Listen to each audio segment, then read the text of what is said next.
It's a big enough story as it is, with $250,000 worth of gold bars seized in a traffic arrest. But there's more to this than meets the eye, and we're going to get into that in this story about these gold bars that are now in the possession of the police as we explore.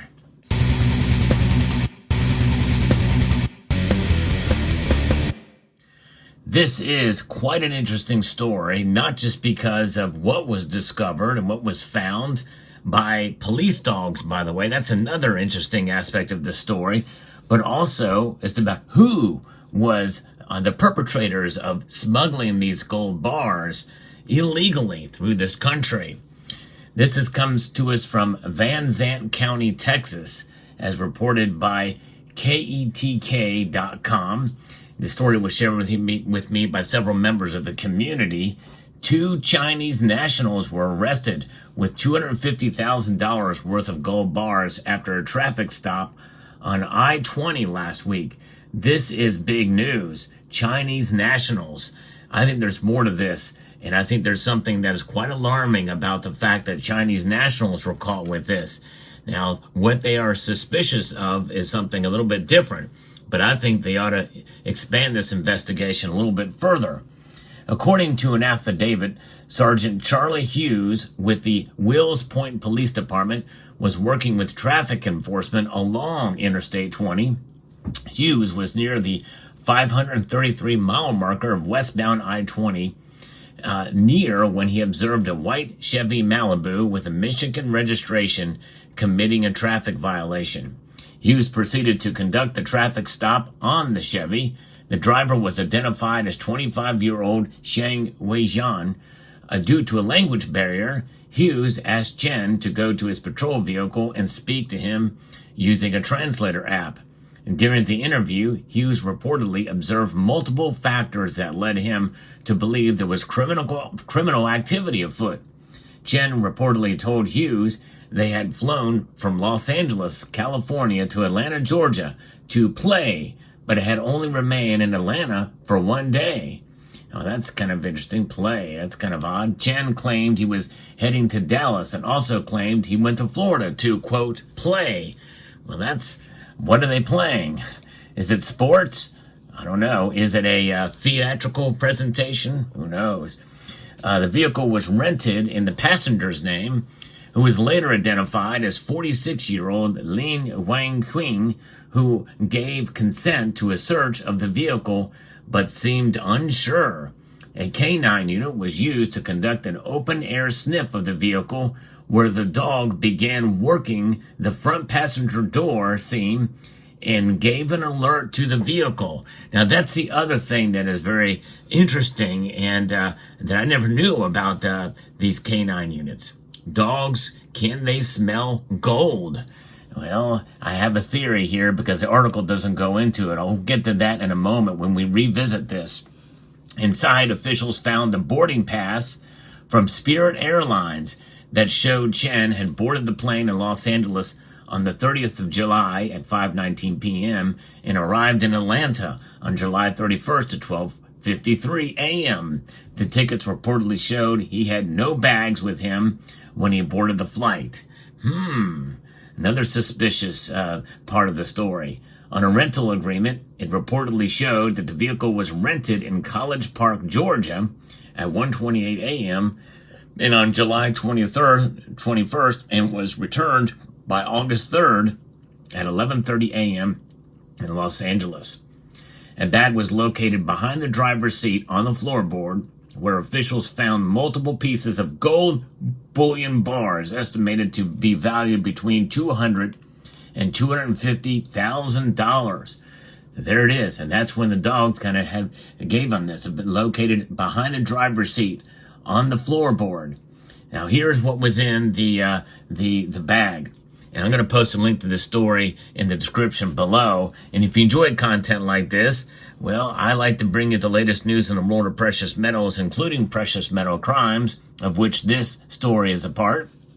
And I have a playlist of those called Precious Metal Crimes. So I hope you will consider liking this video and also subscribing if you haven't done so already. I'm very regular at posting videos, and this is no exception for sure.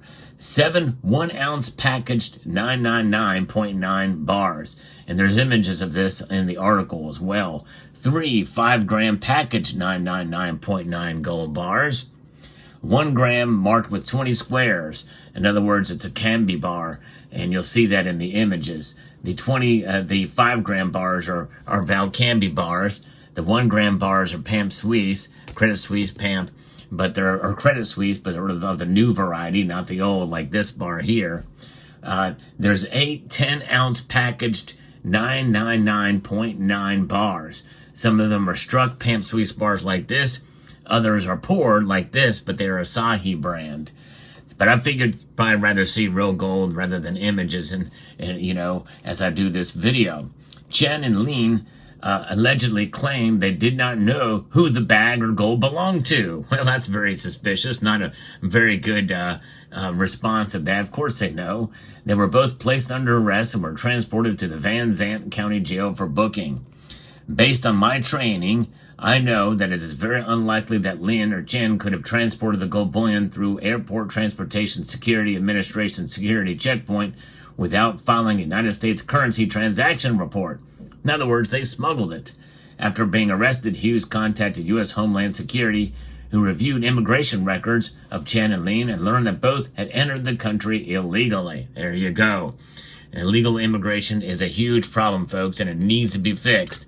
And not just because of things like this, which, by the way, there's something very fishy about this that's not mentioned in the article. I'm going to reveal that here later, because I think this is something bigger than what we're being told here. But the fentanyl problem is a huge one in this country, and that alone should be reason enough to really crack down and to deport a lot of these illegals, as well as the crime and the murder and the like, and the rape and the human sex trafficking that's going on. It's insane. After being arrested, Hughes contacted a U.S. Homeland Security, who reviewed the immigration records and found that they were illegals. Lin reportedly entered the U.S. illegally on September 15th, 2020, and Tecate, California, was given a notice to appear. Lin had been released on an order of his own recognizance and was set for further immigration processing in Los Angeles in September 2024.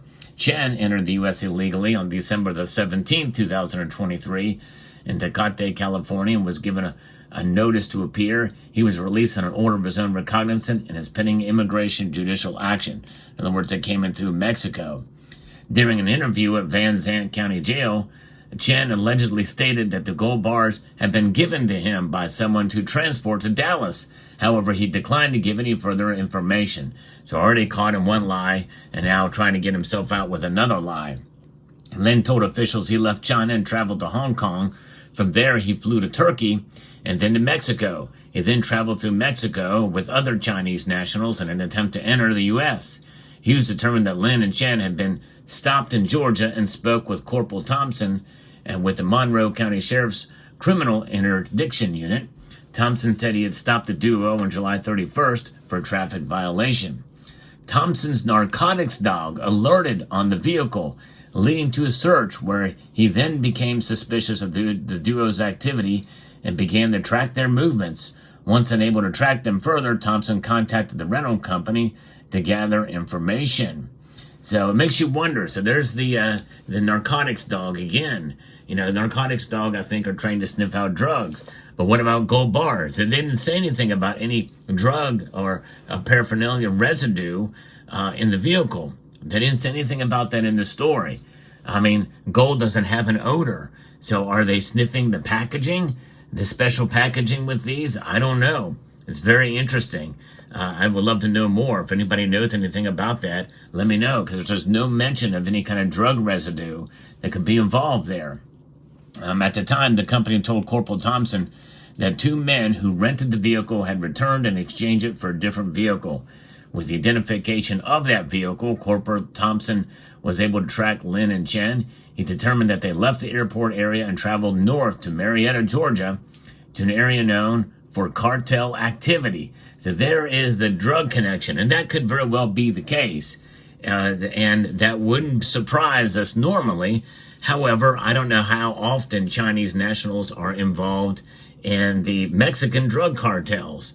They very well could be. It is a possibility, or international drug trafficking that is above and beyond just Latin America.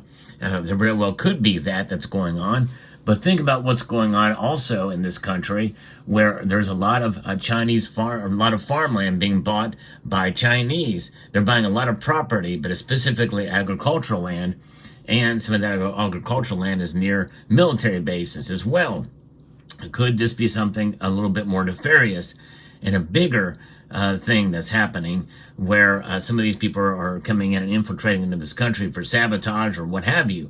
Remember, the 9/11 hijacking occurred for $500,000. That's it. $500,000 was all it took to get to do 9/11. And the Chinese probably, again, very patient and I'm not saying that's what's occurring or what could be occurring here, but you think about it, if you want to be able to make transactions, what better way to do it than gold?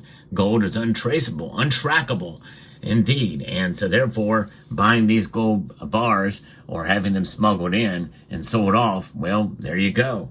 And it provides all the motive that you could ever need. And $250,000 is half of $500,000. Of course, $250,000 and $500,000 today is much different, worth a whole lot less than it was way back when. But if you get 7 more couples doing the same type of thing, well, you can have yourself a pretty nasty operation if so desired. So that's the situation here. Chen and Lin have been charged with money laundering for $150,000 to $300,000 and are being held on a $100,000 bond at the Van Zandt County Jail. Civil forfeiture means that the police have this gold, and they will only return it if they are cleared of charges. In other words, if they are found not guilty. Until then, they hold it. Some people feel, and I'm one of those that feel that, well, you know what? Of course, a situation like that where they're literally held in jail, I guess they have to hold the gold. But nonetheless, I believe that something like that should have a speedy trial so that if by some chance they are innocent, well, it can get back to them. So people, I think a lot of police departments do take advantage of that civil forfeiture, and I think they violate rights, constitutional rights of individuals, of property. So there you go. What an interesting story. We'll see how this plays out. Let me know what your thoughts are in the comment section down below. Hope you found this video informative, insightful, and educational. Would like to extend a multitude of gratitude to each and every one of you for taking the time to watch, and to encourage you to please rate, share, comment, and subscribe.